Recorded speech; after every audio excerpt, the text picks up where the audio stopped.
Hi guys, வணக்கம். Welcome back our channel. இன்றைக்கி நம்ம பார்க்க போகிற ரெசிபி என்னென்னா, இட்லி, தோசை, சப்பாத்தி, பூரி கூடலாம் சாப்பிட்ற மாதிரியான ஒரு சூப்பரான காம்பினேஷனில் செய்ய போகிற காளான் பச்சை பட்டாணி மசாலா தாங்க பார்க்க போகிறோம். இது வந்து ரொம்ப டேஸ்டான ஒரு ரெசிபியாக இருக்குங்க. நம்ம சேனலுக்கு இப்போ தான் நீங்கள் ஃபஸ்ட் டைம் வரீங்கன்னா மறக்காமல் சப்ஸ்கிரைப் பண்ணிக்கோங்க. கூடவே வர பெல் பட்டனையும் கிளிக் பண்ணிக்கோங்க. அப்போ தான் நான் போடுற வீடியோஸ்லாம் உங்களுக்கு வந்து நோட்டிஃபிகேஷனாக வந்து சேரும். வாங்க இப்போ இந்த மஷ்ரூம் பீஸ் மசாலா எப்படி பண்ணுறதுன்னு பார்க்கலாம். இந்த ரெசிபி பண்ணுறதுக்கு ஃபஸ்ட்டு வந்து ஒரு மிக்சர் ஜார் எடுத்துக்கலாம். அதில் வந்துட்டு 2 நல்லா பழமான தக்காளியாக எடுத்திருக்கேன். அதை வந்து ரஃப்பாக கட் பண்ணி சேர்த்துக்கலாம். இது கூடவே வந்து ஒரு 7 முந்திரியை வந்துட்டு நான் ஒரு 10 நிமிஷம் வந்து சுடு தண்ணி ஊற்றி ஊற வச்சுருக்கேன். இப்போ இதையும் அந்த தண்ணியோடு சேர்த்து இதை நைஸாக அரைச்சி எடுத்துகிட்டு வந்துடலாம். நம்ம பாருங்கள், நல்லா நைஸாக அரைச்சாச்சு. இப்போ இது கூடவே மற்ற பொருளையும் நம்ம சேர்த்துக்கலாம்.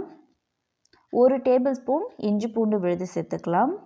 கூடவே வந்துட்டு 1.5 டேபிள் ஸ்பூன் தனியா பவுடர், 1 டீஸ்பூன் தனி மிளகாய் தூள் சேர்த்துக்கலாம்.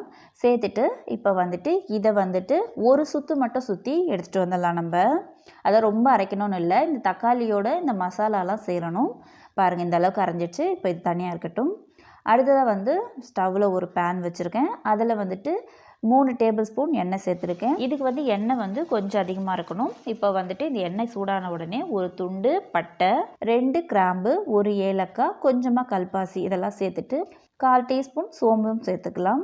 இப்போ இதெல்லாம் நல்லா பொரிஞ்சு வரட்டும். இதெல்லாம் நல்லா பொரிஞ்சதுக்கப்புறமா 2 மீடியம் சைஸ் வெங்காயம் வந்து நான் பொடியாக கட் பண்ணியிருக்கேன். அதையும் சேர்த்துக்கலாம். சேர்த்துட்டு இந்த வெங்காயம் வந்து நல்லா வதங்கி வரட்டும். அது வரைக்கும் வதக்கிக்கலாம். பாருங்கள், நல்லாவே வதங்கிடுச்சு. வதங்கினதுக்கப்புறமா நம்ம அரைச்சி வச்சுருக்க தக்காளி விழுதுலாம் இருக்குது இல்லையா, அந்த மசாலாவை சேர்த்துக்கலாம். கூடவே 1/4 டீஸ்பூன் மஞ்சள் தூள். இப்போ இந்த மசாலாவோட பச்சை வாசனைலாம் போகணும். அந்த அளவுக்கு இதை வந்து நல்லா எண்ணெய் பிரிஞ்சு வர அளவுக்கு நல்லா வந்துட்டு வதக்கி எடுத்துக்கலாம். நம்ம ஓரளவுக்கு இது நல்லா வதக்கினதுக்கப்புறமா இது பச்சை வாசனை போகிறதுக்காக நான் வந்து ஒரு 1/4 கப் தண்ணி மட்டும் சேர்க்குறேன். சேர்த்துட்டு மீடியம் ஹீட்லேயே வந்துட்டு இது நல்லா எண்ணெய் பிரிஞ்சு வர அளவுக்கு வதக்கி எடுத்துக்கலாம். பாருங்கள், எண்ணெய்லாம் நல்லா பிரிஞ்சு வர ஆரம்பிச்சிடுச்சு. அதோட பச்சை வாசனை கம்ப்ளீட்டாக போகணும். போனதுக்கு அப்புறமா வந்து நான் வந்து 200 கிராம் மஷ்ரூம் வந்து கொஞ்சம் பெரிய பீசஸாக நான் கட் பண்ணியிருக்கேன். அதை சேர்த்துக்கலாம். சேர்த்துட்டு இந்த மசாலாவோட இந்த மஷ்ரூம் நல்லா மிக்ஸ் ஆகிற அளவுக்கு ஒரு வாட்டி நல்லா மிக்ஸ் பண்ணி விட்டுக்கலாம். பாருங்கள், நல்லா மிக்ஸ் பண்ணியாச்சு. இப்போ வந்து ஃப்ரெஷ்ஷான பச்சை பட்டாணி வந்து நான் 1 கப் எடுத்திருக்கேன். அதையும் சேர்த்துக்கலாம். சேர்த்துட்டு இதை ஒரு வாட்டி இதை நல்லா மிக்ஸ் பண்ணி விட்டுக்கலாம். இப்போ வந்துட்டு நம்ம உப்புலாம் சேர்க்கக்கூடாது. மஷ்ரூமை பொறுத்த வரைக்கும் நம்ம வந்து அது பாதி வெந்ததுக்கப்புறம் தான் உப்பு சேர்க்கணும்.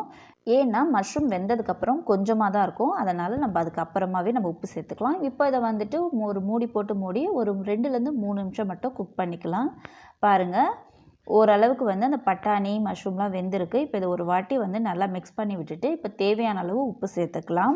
உப்பு சேர்த்ததுக்கப்புறமா ஒரு வாட்டி இதை நல்லா நம்ம மிக்ஸ் பண்ணி விட்டுட்டு இந்த பட்டாணி வேகிறதுக்கு தேவையான அளவு தண்ணி சேர்த்துக்கலாம். உங்களுக்கு வந்துட்டு இந்த கிரேவி எந்த அளவுக்கு வேணுமோ அதுக்கேற்ற மாதிரி தண்ணி சேர்த்துக்கோங்க. சேர்த்துட்டு இதை ஒரு வாட்டி நல்லா மிக்ஸ் பண்ணி விட்டுட்டு ஒரு மூடி போட்டு மூடி ஒரு 5லேருந்து 10 நிமிஷம் வந்து லோ ஃப்ளேம்லேயே வேக வச்சு நம்ம எடுத்துக்கலாம். இப்போ வந்து ஒரு 10 நிமிஷம் ஆயிருக்கு. பாருங்கள், அந்த எண்ணெய்லாம் பிரிஞ்சு நமக்கு வந்து இந்த பட்டாணி மஷ்ரூம் எல்லாமே நல்லா வெந்து வந்துடுச்சு.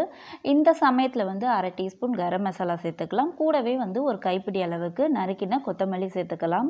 இதுக்கு வந்து கொத்தமல்லி கொஞ்சம் அதிகமாகவே சேர்த்துக்கலாம். வாசனை வந்து ரொம்பவே நல்லாயிருக்கும்.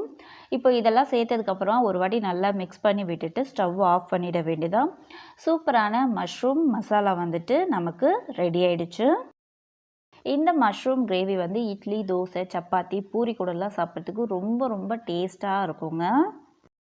இந்த வீடியோ உங்களுக்கு பிடிச்சிருக்கும்னு நினைக்கிறேன். பிடிச்சிருந்தால் மறக்காமல் நம்ம சேனலை சப்ஸ்கிரைப் பண்ணிக்கோங்க. கூடவே வர பெல் பட்டனில் ஆல்ன்ற ஆப்ஷனையும் கிளிக் பண்ணிக்கோங்க.